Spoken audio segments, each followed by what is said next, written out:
Quem tem uma Bíblia, abra a Bíblia no livro de 2 Reis, ou no 1 Reis.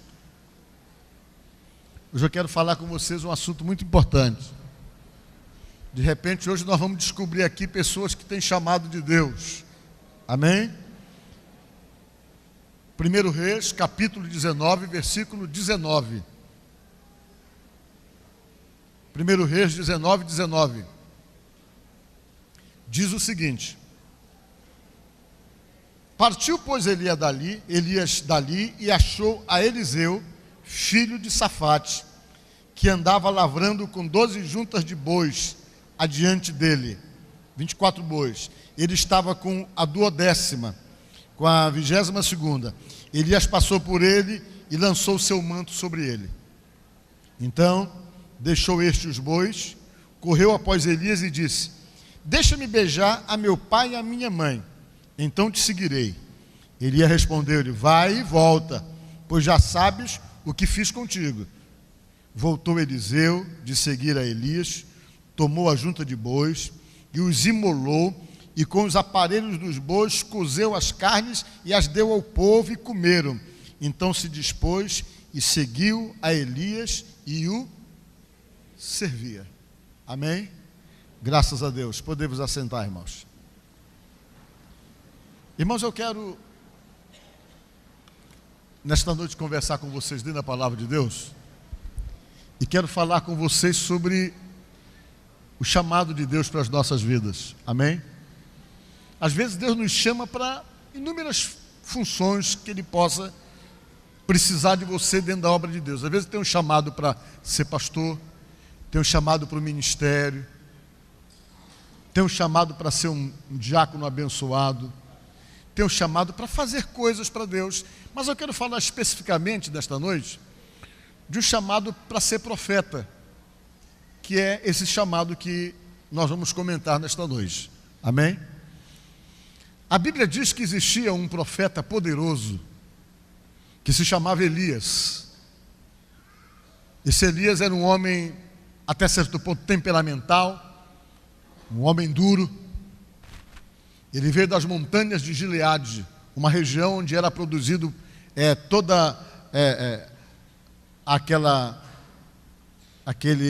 como é que eu posso dizer para vocês, que era feito o óleo para a unção do povo de Deus, era feito nas montanhas de Gileade. E ele veio dali, e Deus usou ele como profeta, um homem poderoso para fazer a obra de Deus.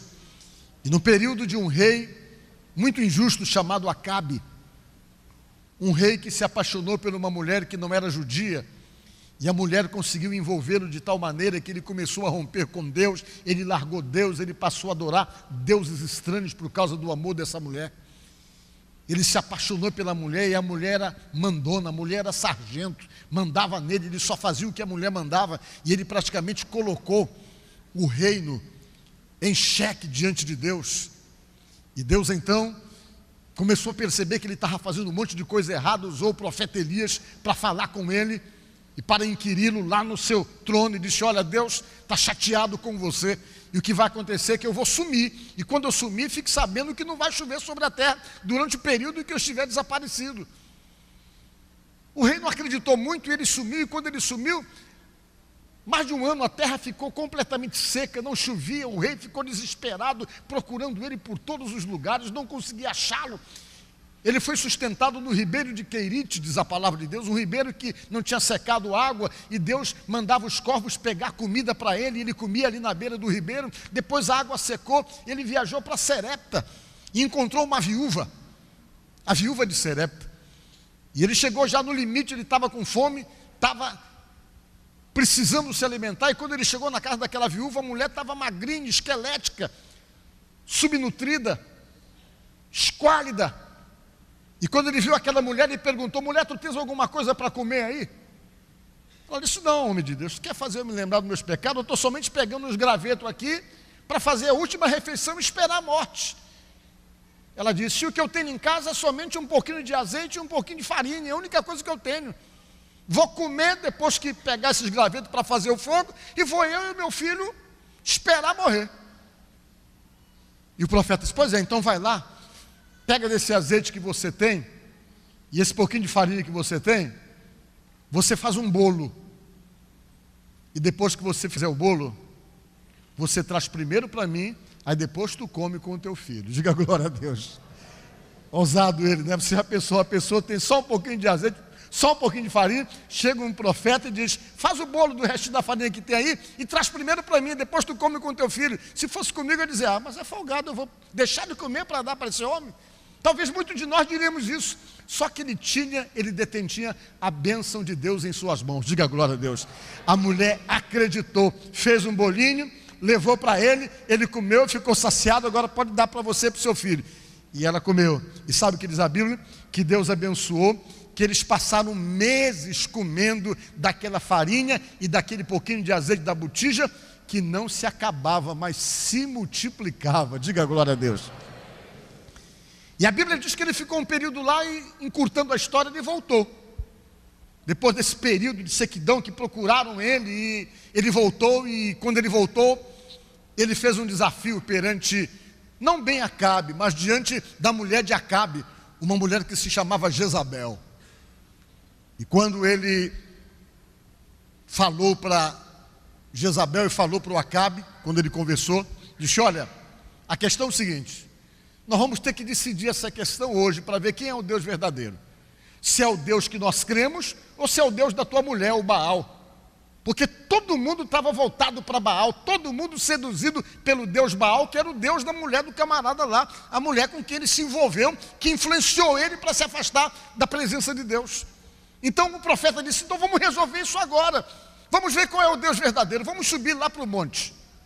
E lá no monte nós vamos definir essa situação, disse o profeta.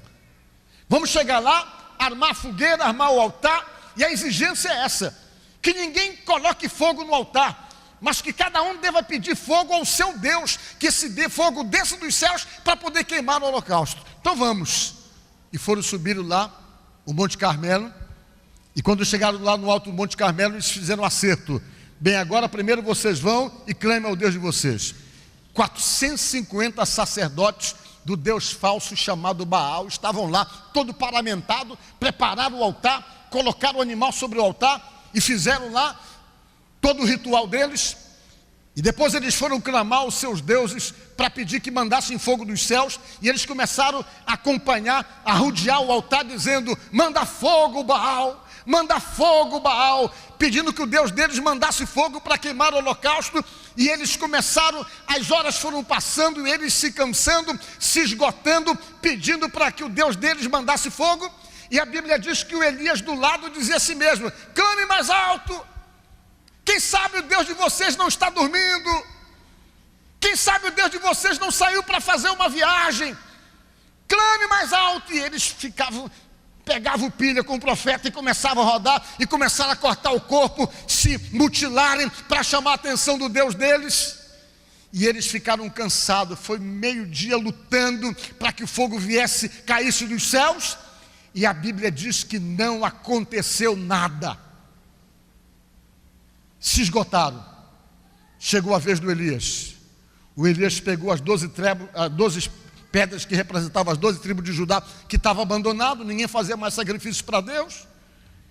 Ele arrumou, colocou a lenha, esquartejou o animal sobre a lenha, mandou fazer um buraco, um rego em volta do altar. Tinha um lugarzinho lá em cima do monte que ainda tinha água. Ele mandou pegar 30 litros de água, jogar em cima da lenha, molhar a lenha. Depois ele achou por bem molhar mais um pouco, pegou mais 30 litros d'água, jogou e molhou a carne, molhou tudo, para que ficasse bem claro quem é o verdadeiro Deus.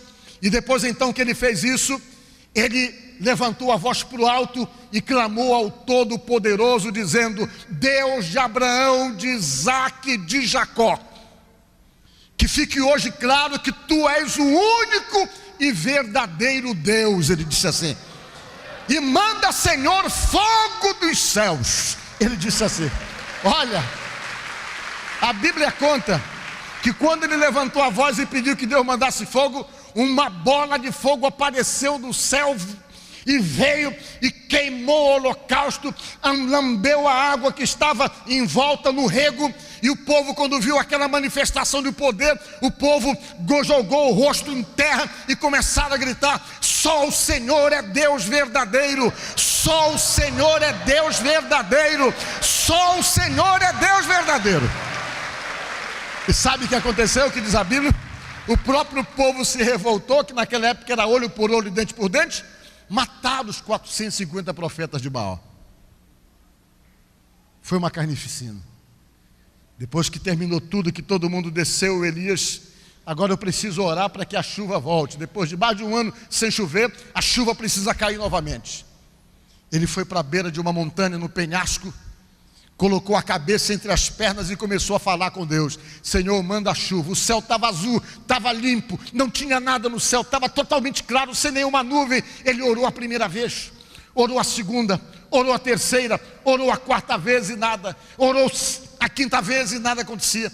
Na sexta vez ele chamou um ajudante dele: vai lá, olha lá no horizonte, vê se tu vê alguma coisa.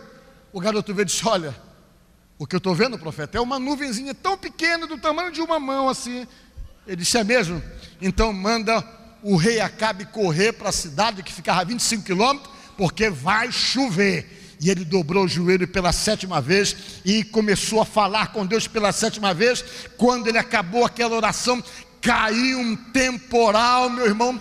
A chuva começou a cair. A Bíblia diz que ele desceu alegre da montanha, saiu correndo. O rei ia na sua carruagem. Ele ficou tão empolgado que ele passou do rei, correu mais do que os cavalos, chegou na cidade primeiro, empolgado porque viu a glória de Deus se manifestando. E ficou claro para o povo que só existe um Deus verdadeiro, e esse Deus é Yahvé, o Deus Todo-Poderoso, Criador dos céus e da terra.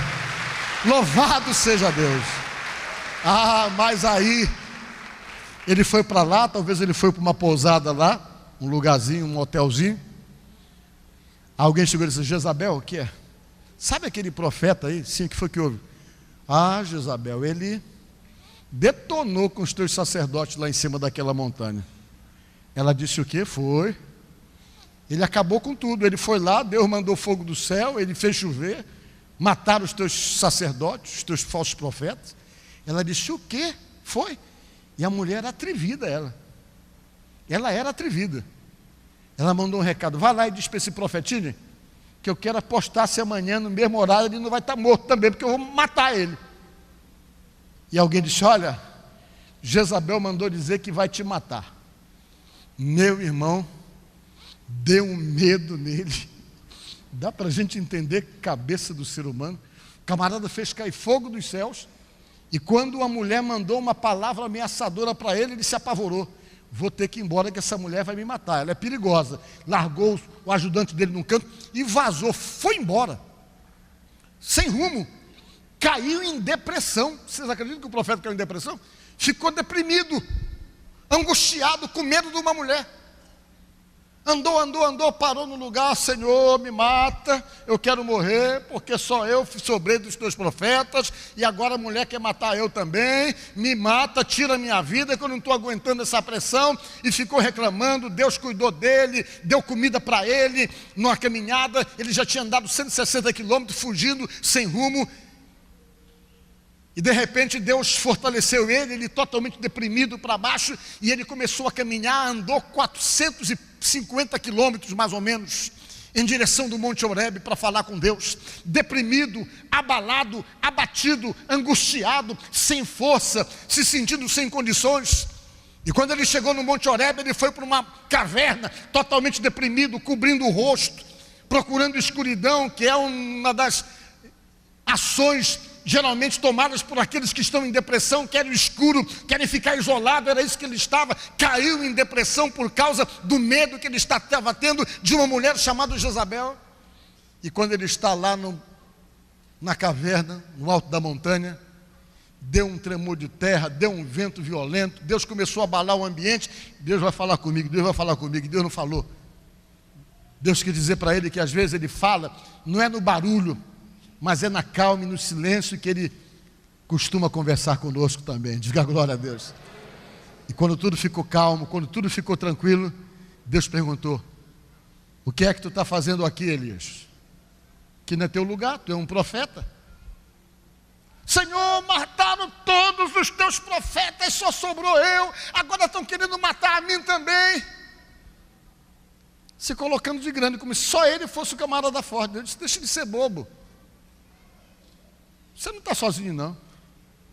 Quero dizer para você que lá, de onde tu vieste, existem 7.000 joelhos que não se dobraram diante de Baal. Diga glória a Deus. Eu tenho 3.500 pessoas que continuam firmes comigo lá e você está aqui em vez de estar lá. Mas vamos resolver o problema. Você sai daqui, unge a Eliseu, filho de Safate, depois você unge Jeú, a espada dele, porque eles vão fazer justiça e vão resolver o problema. Mas volta! E ele voltou, e quando ele voltou, uma das primeiras coisas que ele fez foi fazer isso que eu li para vocês.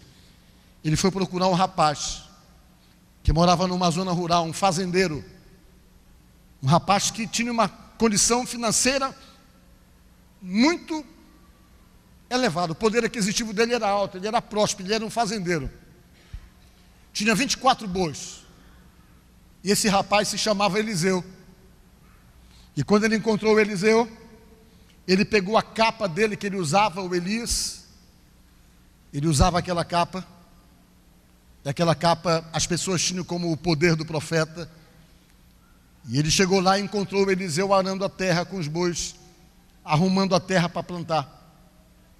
Ele tirou a capa dele e jogou na costa do Eliseu aquela capa. Quando o Eliseu pegou a capa, entendeu o chamado, disse, espera só eu beijar meu pai e minha mãe, resolver meu problema que eu vou te acompanhar. Foi lá, se despediu do pai e da mãe, pegou os bois que ele tinha, que ele usava para arar a terra, fez uma churrascada, deu para todo mundo comer ali naquela vila, naquela aldeia, todo mundo comeu carne naquele dia, com os bois que a Bíblia diz que ele matou e deu para o povo, e depois que ele se desfez, ele pegou o arado de madeira, quebrou para poder usar como lenha para a fogueira, que ele fez o churrasco, que ele matou os bois, deu para o povo, comeu, e depois que ele fez tudo isso, ele estava livre para poder acompanhar o profeta, e disse, agora eu vou te seguir. E ele passou a acompanhar o profeta Elias. Diga glória a Deus. Onde o Elias ia, ele estava atrás. Ele tornou-se um ajudante de profeta. O que é um ajudante de profeta? É aquele que serve o profeta. O que fazia um ajudante de profeta? Era ele que buscava água para o profeta. Era ele que lavava os pés do profeta. Quando o profeta vinha de longas caminhadas, ele vinha e lavava os pés do profeta. E o ajudante do profeta, ele andava assim atrás do profeta. O profeta ia um pouco mais na frente, ele sempre ia atrás, prestando atenção, sendo atento para qualquer necessidade do profeta. Quando havia necessidade, ele ia lá e servia o profeta e procurava servir o profeta sempre. Essa era a função do ajudante do profeta. Só que um rapaz que tinha terras, um rapaz que tinha gado, um rapaz que tinha uma vida financeira estruturada, larga tudo para ser ajudante de profeta. Por quê? Porque Deus estava trabalhando nele a humildade, Deus estava trabalhando nele a submissão ao líder que Deus colocou na vida dele. Ele estava aprendendo a ser submisso a um homem que era o seu líder e que com certeza ele poderia substituí-lo ou não, dependendo então de ser aprovado dentro de todo aquele processo em que ele deveria acompanhar o profeta.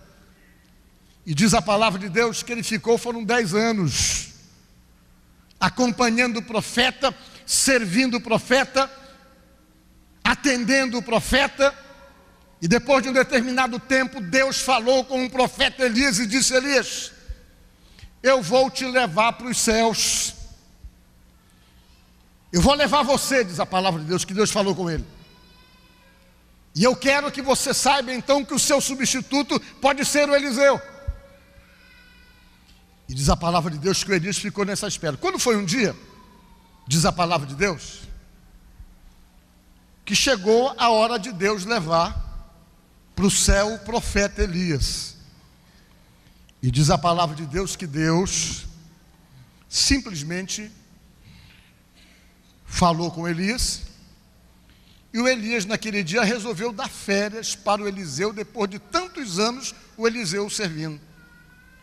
Elias chegou e disse, olha Eliseu, eu quero que você fique aqui na cidade, fica liberado, faça o que você quiser fazer, Eles estavam em Gilgal e o Elias disse: eu vou para Betel e não quero que você me acompanhe. É uma viagem de 30 quilômetros, o que é que você vai fazer lá? Eu estou liberando você, estou dando folga para você, eu vou para Betel, você não precisa me acompanhar, fica por aqui.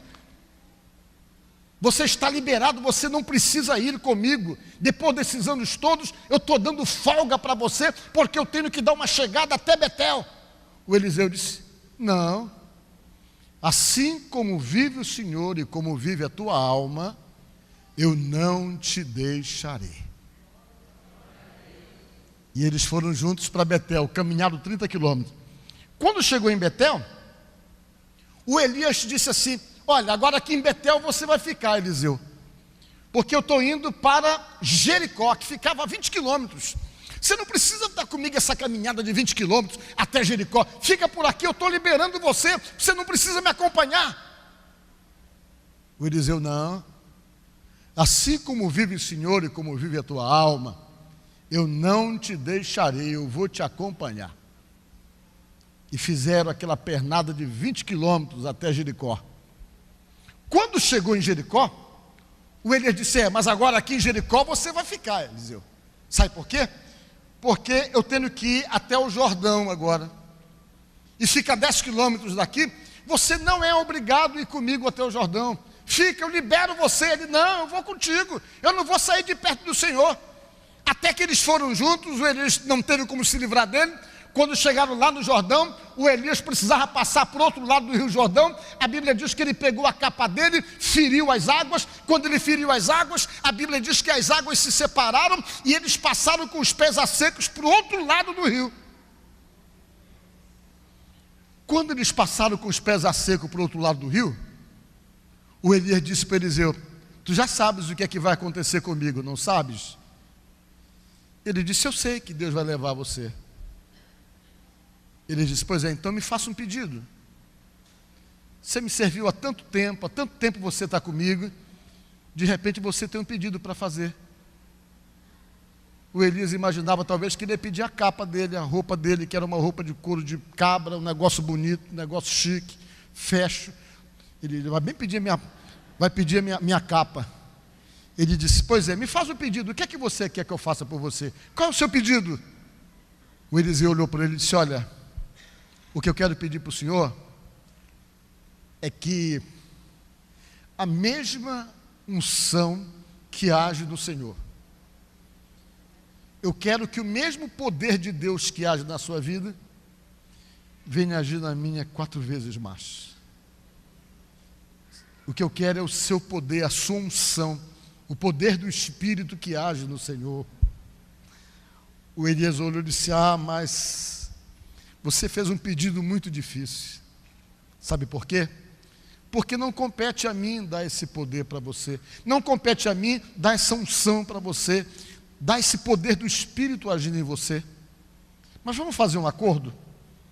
Se porventura você vê, na hora em que eu for levado, na hora em que Deus vier me apanhar, se você presenciar tudo, se você enxergar tudo, é porque Deus está atendendo o seu pedido. Se tudo acontecer na hora em que Deus me levar e você não vê nada, é porque Deus não atendeu o seu pedido. Simplesmente esse é o acordo. A Bíblia diz que eles estavam conversando na beira do rio. De repente surgiu um carro de fogo dos céus para pegar o profeta. Aquele de carro de fogo saiu dos céus, pegou o profeta Elias em terra e foi levando ele para o alto. E o Eliseu viu aquilo tudo. Ele estava ali parado quando viu que aquele carro de fogo veio e levou o Elias para o alto. Que ele olhou, que ele viu que o carro de fogo ia subindo com Elias. Ele ficou na dúvida: será que ele sabe que eu estou vendo? Ele disse que para eu ter meu pedido atendido, eu precisava ver o que ia acontecer com ele. Eu estou vendo tudo, mas eu não sei se ele sabe que eu estou vendo. Eu não sei se ele sabe que eu estou vendo tudo e que dentro do nosso acordo, se eu visse, estaria sendo passado para mim o poder que age na vida dele, a unção que age na vida dele, a autoridade que ele tem, o poder do Espírito de Deus que age na vida dele. Ficou acertado que se eu visse tudo, ia agir na minha vida 4 vezes mais. A Bíblia diz, irmãos, que Eliseu começou a pular na beira do rio. Carros do Senhor e seus cavaleiros. Eu estou vendo, profeta, eu estou vendo tudo. Eu estou vendo os carros do Senhor, estou vendo os seus cavaleiros. Eu estou vendo, ele pulava, gritava lá na beira do rio, gritando para o Elias que estava indo embora, para dizer que ele estava vendo tudo, que ele sabia o que estava acontecendo. O Elias lá do alto jogou a capa dele para o Eliseu. Diga glória a Deus. A Bíblia diz que a capa foi jogada do alto e a capa veio no vento, e ele correndo atrás daquela capa, emocionado, gritando: carros do Senhor e seus cavaleiros. E ele correu e pegou a capa. Quando ele pegou a capa, ele parou chorando muito, porque ele estava sentindo. Ele aprendeu muito com aquele homem. Ele serviu aquele homem durante mais de 7 anos, em torno de 10 anos. Ele foi servo, obediente, submetido à autoridade daquele homem, e ele queria que o poder que agia na vida daquele homem agisse na vida dele também. E ele começou a chorar até por ter rompido, por ter perdido o seu companheiro, por ter ido embora o seu líder. E ele chorava com aquela capa, chorava. Mas agora ele tinha que voltar pelo mesmo lugar. Só que para voltar pelo mesmo lugar, não tinha canoa. Ele tinha que atravessar o rio sem canoa, porque não tinha canoa.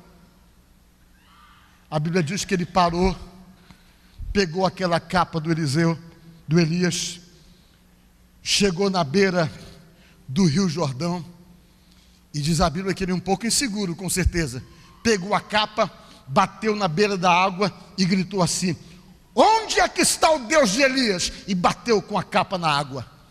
Quando ele bateu com a capa na água, a Bíblia diz que as águas se separaram. Digam glória a Deus. Que coisa maravilhosa. Irmãos, dali para frente começou o tempo do profeta Eliseu, que foi profeta durante 50 anos. Nunca um homem, um profeta, operou mais milagre do que esse homem. Nunca. Só quem operou mais milagres do que Eliseu foi Jesus Cristo. Depois de Jesus Cristo, o homem mais poderoso para operar milagre foi o profeta Eliseu. Ele multiplicou pães. Ele pegou água venenosa, abençoou, jogou sal e a água ficou pura para poder ser consumida. Ele ressuscitou mortos. E todo mundo sabia que aquele homem era um homem poderoso. Um dia, o pessoal da escola de profeta vieram procurar Eliseu para pedir ajuda. Eles pegaram um machado emprestado para derrubar algumas árvores, para fazer a escola de profeta, e o machado soltou do cabo e caiu dentro do rio. E naquela época o machado era muito caro, era muito difícil ter o machado valia uma fortuna, eles estavam com o machado emprestado. E quando foram derrubar a árvore, caiu o machado no rio, foi lá para o fundo, eles não sabiam como apanhar o machado. Chamaram o profeta Eliseu, contaram o problema, contaram a situação e mostraram com um galho de pau mais ou menos onde que estava o machado. A Bíblia diz que o Eliseu, sobre as águas, fez uma oração, e quando ele acabou de fazer aquela oração, o machado flutuou. Diga glória a Deus. Esse homem tornou-se um homem tão poderoso, que diz a Bíblia que depois que ele morreu, já estavam os seus ossos secos na sepultura. Havia uma batalha, pegaram alguém que havia morrido e às pressas jogaram na sepultura dele. E diz a palavra de Deus que quando o morto tocou nos ossos dele já secos dentro da sepultura, na mesma hora o morto voltou, porque ressuscitou, porque ainda havia unção dobrada nos ossos dele que Deus havia dado para ele. E esse homem então foi um homem poderoso. Por que eu estou falando isso para vocês nesta noite? Para dizer que de repente Deus tem um chamado para você. Para dizer para você que de repente Deus tem um propósito de fazer de você uma pessoa ungida mesmo, uma pessoa poderosa, uma pessoa que possa ser um instrumento dele para fazer a obra dele. E Deus chama qualquer pessoa para Deus chamar. não importa a posição social, não importa o nível cultural, quando Ele tem um propósito, Ele chama, prepara e manda, e quando Deus prepara você, você torna-se realmente uma pessoa capacitada de uma maneira que você nem entende. Por quê? Porque é Ele que chama, e a Bíblia diz que é Ele que capacita. Diga glória a Deus. E muitas vezes Deus tem chamado para nós, e nós achamos que a nossa vida consiste somente em fazermos aquilo que nós queremos fazer, em cuidarmos somente de questões ligadas ao nosso próprio interesse, porque muitas vezes toda a nossa vida está focada para os interesses pessoais, para os interesses profissionais, para os interesses próprios, e não há nenhuma preocupação com respeito àquilo que Deus quer para nós, ou aquilo que Deus realmente tem para nós. Quando Deus tem algo para nós, em termos de chamado, em que sentido for, geralmente nós passamos muita dificuldade, porque Deus precisa nos chamar a atenção. Ele fecha as portas, Ele tenta chamar a sua atenção, Ele tenta despertar você para o chamado que Ele tem para você. E quando você tem um chamado de Deus, que você tenta resistir a esse chamado, sua vida praticamente trava. Por quê? Porque para Deus, quando Ele chama, não tem como fugir, não tem como se esconder, não tem como escapar. Você pode fazer que nem o Jonas, que tentou fugir do chamado de Deus, pulou na água, foi engolido pelo grande peixe, mas teve que sair da boca do grande peixe e fazer aquilo que Deus queria que ele fizesse, porque era o propósito de Deus.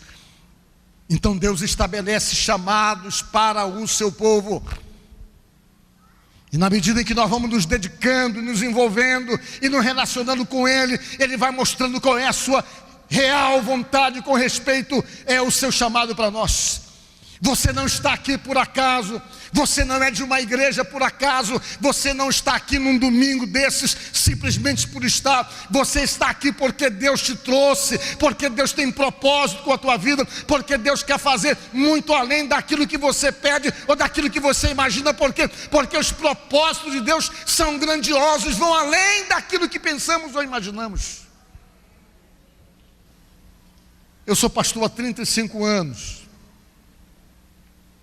Eu nunca pensei em ser pastor e nem queria ser pastor. Vocês estão me entendendo? Eu era militar.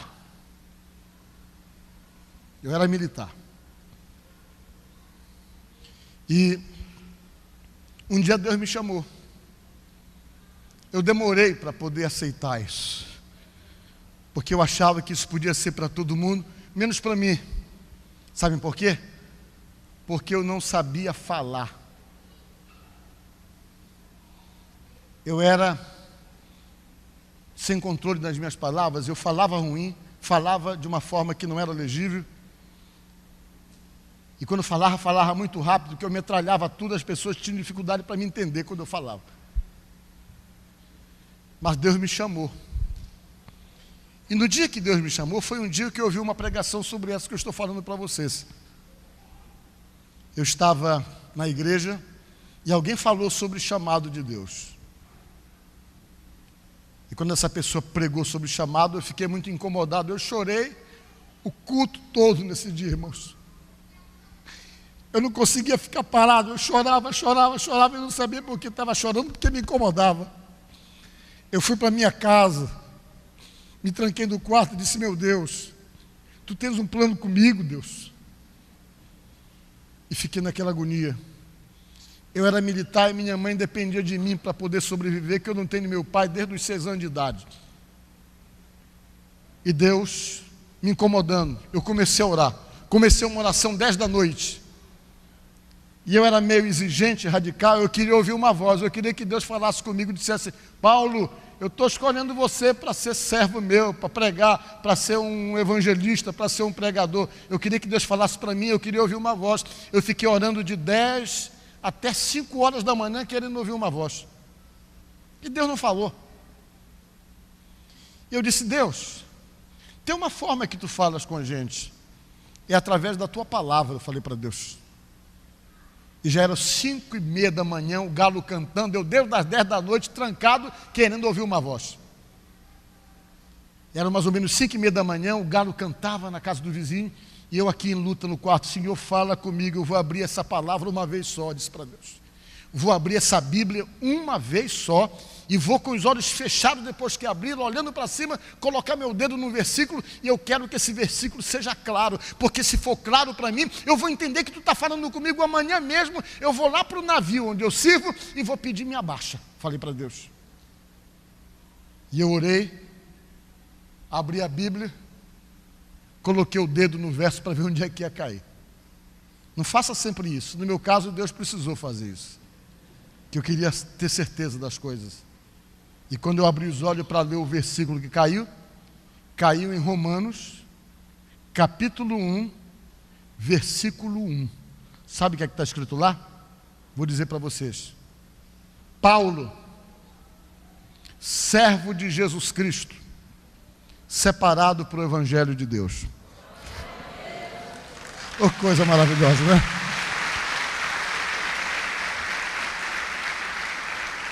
Quando o dia amanheceu, era um domingo. Eu esperei da segunda-feira.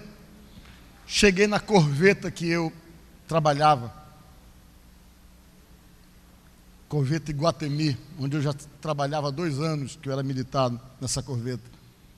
Quando eu cheguei lá, procurei meu comandante, eu estou saindo. Ele falou, você está louco? Eu estou saindo. Fala com o comandante. Chega o comandante, comandante, eu queria pedir minha baixa e tal. Ele disse, tu tá pensando o quê? O comandante falou para mim. Tu vem para cá, tu entrou na escola, que eu tinha ido para a escola da Marinha ainda muito cedo. Tu entra na escola, a Marinha te dá comida, ensina você, dá roupa, dá fardamento, prepara você para trabalhar no navio. Agora simplesmente você chega aqui e diz que não quer ficar macho. Não é assim não, ele falou para mim. Você não pode sair porque você quer sair. Eu parei e disse, eu pensei, mas só que eu sou o único filho, senhor. Eu sou arrimo de família. Mas agora que tu vem dizer isso, pois é. Aí eu peguei, mas eu quero sair. Saí. Quando eu saí, no outro dia, Deus, que é o Todo-Poderoso, sabia que a minha mãe dependia de mim, viu uma pessoa na porta de casa dizer assim mesmo, olha, cadê a dona Emília? Está aí? Está aí, Emília? Tá? Olha, eu vim te dizer que eu quero arranjar um emprego para você, porque eu estou saindo de uma firma ali, e você vai trabalhar no meu lugar. Levou ela lá, ela trabalhou nesse lugar, se aposentou nesse lugar, já faleceu, e ficou a vida toda trabalhando nesse lugar, se mantendo sem precisar de mim. Diga a glória a Deus. Deus, quando chama, Ele cuida, irmãos. Talvez você que está aqui nesta noite, muitas das suas lutas, das suas dificuldades, é porque Deus tem um chamado para você. Não resista ao chamado de Deus, não resista àquilo que Deus tem convocado você para fazer. Se coloque debaixo da liderança de alguém, respeite a liderança, reconheça a autoridade sobre alguém, sobre você, se junte a um profeta, acredite no que Deus tem para fazer, porque de repente Deus tem um chamado para você. E saiba que se Ele tem esse chamado, você pode fugir, pode correr, mas você vai terminar ali onde Deus quer. Diga glória a Deus, porque Ele tem autoridade, tem supremacia sobre as nossas vidas. E nesta noite o que eu quero é que você se coloque na presença de Deus e veja o que é que Deus tem para você. O que é que Deus tem como propósito da sua vida? Por que que Ele te trouxe até aqui? Por que que Ele te chamou um dia? Por que que Ele moveu o teu coração para Ele? Talvez você era endurecido, você não acreditava nessas coisas. Talvez para você a coisa mais horrível era pensar que você um dia podia pertencer a uma igreja evangélica. Mas você está aqui porque Deus tem propósito. Diga glória a Deus. Talvez jamais você se imaginou sentado num banco de igreja de crentes. Mas por que que você está aqui? Porque Deus tem propósito. É Ele que traz, é Ele que conduz, é Ele que sabe muito bem o que quer com a sua vida. De repente Ele pode ter um chamado pastoral, pode querer fazer de você um missionário, pode querer usar você em alguma coisa dentro da obra dEle, mas que você possa dizer, Senhor meu Deus, eu estou aqui, usa-me a mim, do jeito que quiseres, por quê? Porque eu sou teu servo, e você se coloca na mão de Deus, e Deus faz de você do jeito que Ele quer fazer. Então se deixe usar por Deus, se deixe trabalhar por Deus, se deixe usar por Deus, porque com certeza Ele tem propósito com a tua vida. Amém? Espero que essa palavra tenha tocado no seu coração e aproveito para convidar você para vamos fazer uma visita na igreja do Evangelho Quadrangular, que fica na rua Raimundo Corrêa, 355, no Monte Castelo, no endereço que está aparecendo aí na tela. Você pode ligar para nós você pode passar o e-mail e nós com certeza responderemos e tentaremos ajudar você com as nossas orações, com o nosso ministério. Tá certo? Vamos fazer uma oração?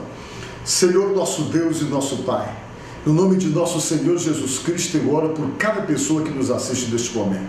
Que todo problema, todo embaraço, toda perturbação, todo atrapalho seja repreendido dessa vida e que essa pessoa seja abençoada por Deus, tenha a vitória de Deus em sua vida, no nome de Jesus Cristo, assim seja. Amém. Fica com Deus.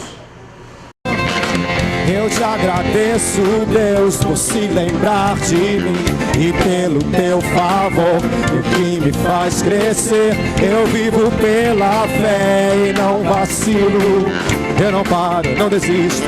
Eu sou de Deus, eu sou de Cristo. Você mudou a minha história e fez o que ninguém podia imaginar. Você acreditou e isso é tudo. Só vivo pra você. Não sou do mundo,